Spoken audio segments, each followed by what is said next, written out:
ฮะสวัสดีครับสวัสดีFCที่เข้ามาดูช่องของเพลงบรรณาครับผมในเวลาจัดอีกแล้วครับวันนี้เป็นวันที่10ของวันคาน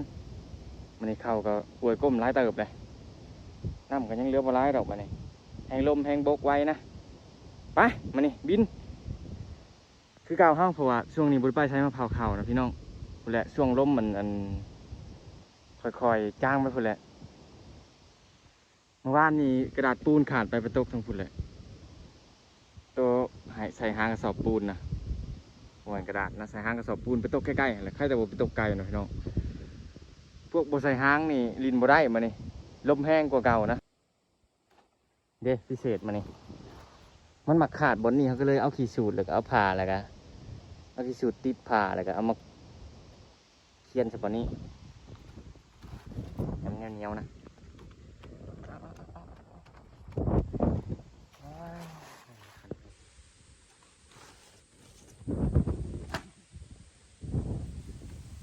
บอกคือเฮ้ยร่มบส่ง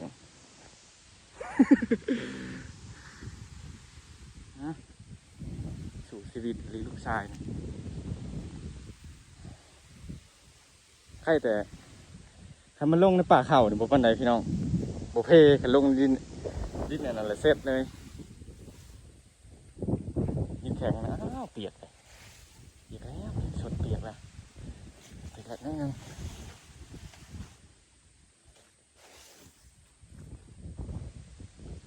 มันคือบ่อยากหมุนว่ะน้อง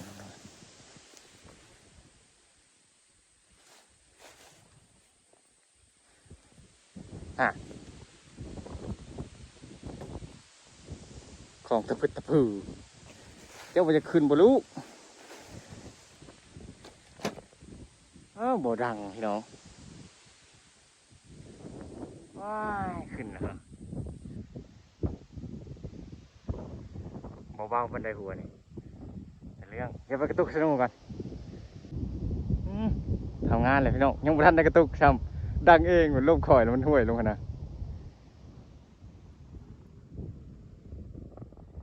ตอนนี้12 โมงมันจะได้จักชั่วโมงเรียบปดเอาเนี่ยก่อนมันจะสีมันจะขาดเอาเทียนนั่นที่ชูดใช่นี่นะแก้ปัญหาการเสียดสีนี่บ่อยากทักมันนะผูกใส่หางเสียวพี่น้องผูกสั้นไล่สั้นบ่ได้พี่น้องเลยไล่สั้นมันอยากตกลมอยากมาขัดช่วงถ้าได้มากกันจะสั่งใดมันลดชนว่ากันเดี๋ยวจิทาเบิ่งมันจิขาดจักชั่วโมงมันจึงจิขาดเด้อให้เบิ่งโมงปล่อยกันเลย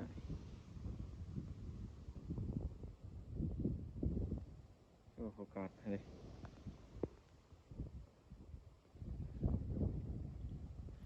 เดี๋ยวเบิ่งโมงก่อนอยู่จักชั่วโมงนะ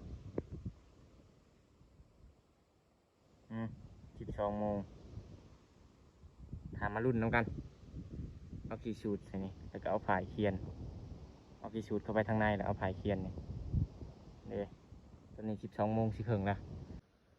ปีปลายเลยได้คันหนึ่งเป็นรุ่นวาวดำเหมือนเขาเด้วาวทองยางนะคันเขาจืดหมูพิษเก่งกับปี1 2 ปีนี่แหละ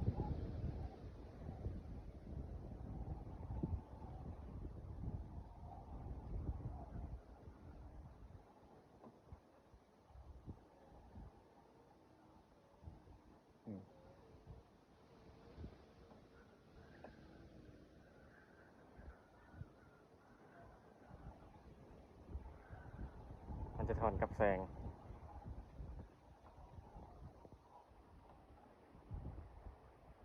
เพิ่มหัวนะกับ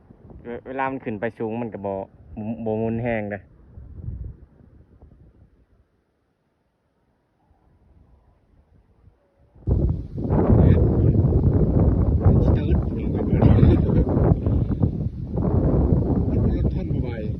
เติร์ดข่อยโบดประมาณเข่งขึ้นใหม่เนาะมันจะทันกับแสงนี่ออกเสียง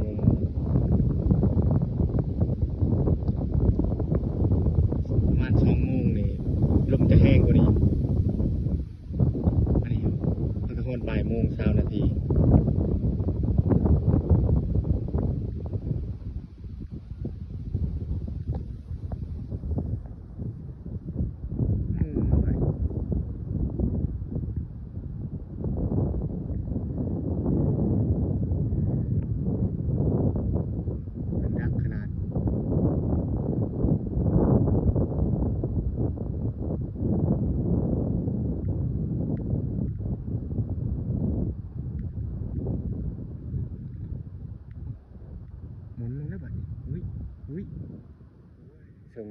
างเลยพี่น้องเอ้ย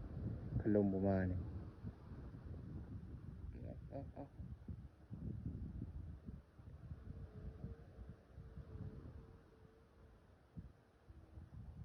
โอ้ยเดี๋ยวทำมาเบิ่งอีกชั่วโมงถัดไปสิข่าว3 โมงเลยพี่น้องแต่ว่าธนูยังบ่ขาดชุดนี่ทนดีพี่น้องโอ้โหแต่ธนูจะสิเข้ากล้องหรือบ่นี่แต่ว่ามันบ่ขาดนะยังเติร์ดอยู่เลยนี่คือลมแห้งบ่ได้เติร์ดสนั่นโอ้คักแต่เก่าเนี่ยเอาขึ้นนี่คะแนนลมแห้งๆนี่ประมาณ50 นาทีนี่ก็ขาดแล้ว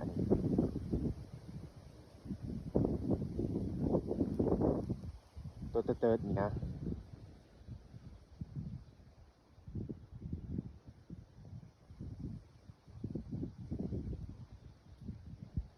ลมมาอะไรเติร์ดขับทีบเลย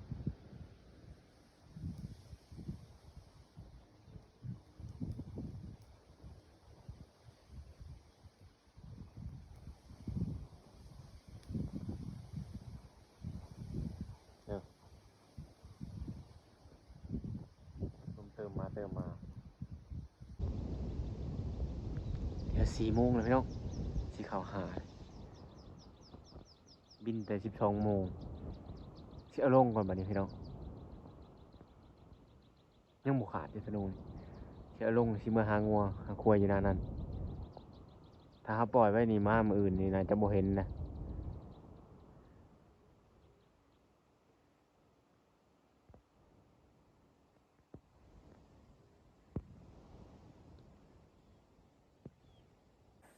เดี๋ยวไปเอาลงมาเบิ่งพี่น้องเอามาเบิ่งนำกัน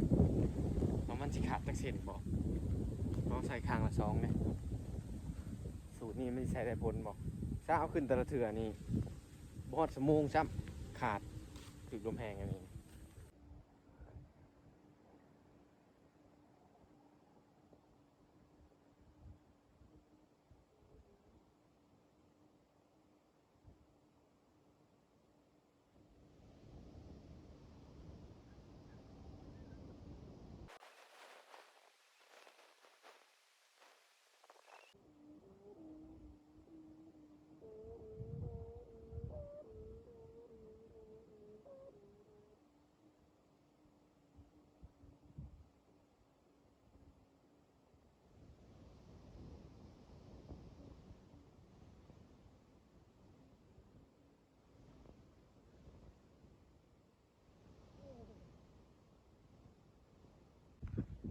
ลงจอดอย่างงามพี่น้องสงสัยเปียก โอ้ยเปียกอะไรเปียกป้ายปีกหน่อยหนึ่งแองได้เลยฮะ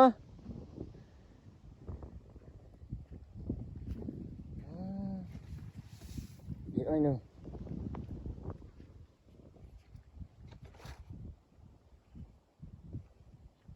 ยังเบิดพี่น้อง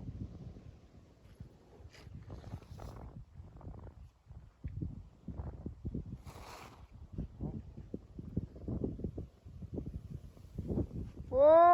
สุดตัวนี้หมุนหัวเขาเนาะไปบ่ได้สุดตัวนี่ยังเบิดพี่น้องดินี่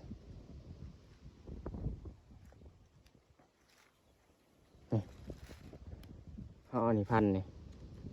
เห็นบอกขี้ชูดมันยังนี่เวลามันแห้งบิดมันทูกับขี้ชูดนี่มันก็เลยบกขาดอันนี้ดิเห็นหรอเท้าอันนี้พันล่าเนี่ยมันก็ขาดเลย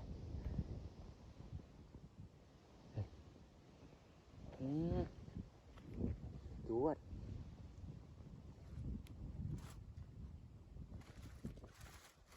บางครั้งนี่ยังบ่ถึกน้ำเลยยังครั้งนี่อะโอ้วิธีนี้ได้ผลพี่น้อง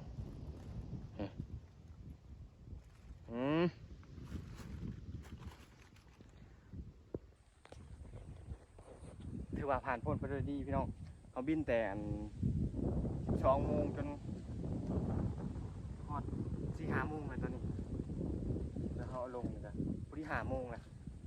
สำหรับคลิปนี้เอาไว้สำหรับพี่น้องขอขอบใจพี่น้องที่เข้ามาติดตามและคอยคอมเมนต์ให้กำลังใจเนาะถ้ามาคลิปนี้อย่าลืมกดไลค์กดแชร์พี่น้องและที่สำคัญอย่าลืมกดกระดิ่งเพื่อสุขภาพคลิปใหม่ๆจากเฮาอีกนะ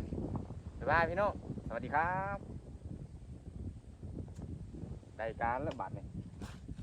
เดี๋ยวไปเบิ่งหัวก่อน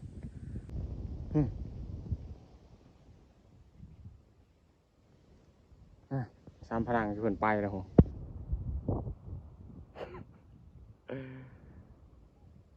นิดหน่อยพอดีดื้อนั่นนี่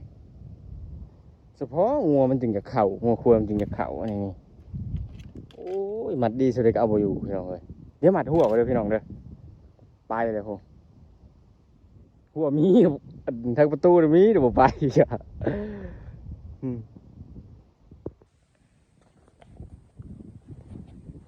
ฮะเดี๋ยวมัดหัวก่อนพี่น้องบัดนี้ให้ไปเอามานะถ้าเอามาเนี่ยอาจมีหวังนะเพราะว่าเขามันออกไปเลยยันงัวควายบุนะเดี๋ยวมัดก่อน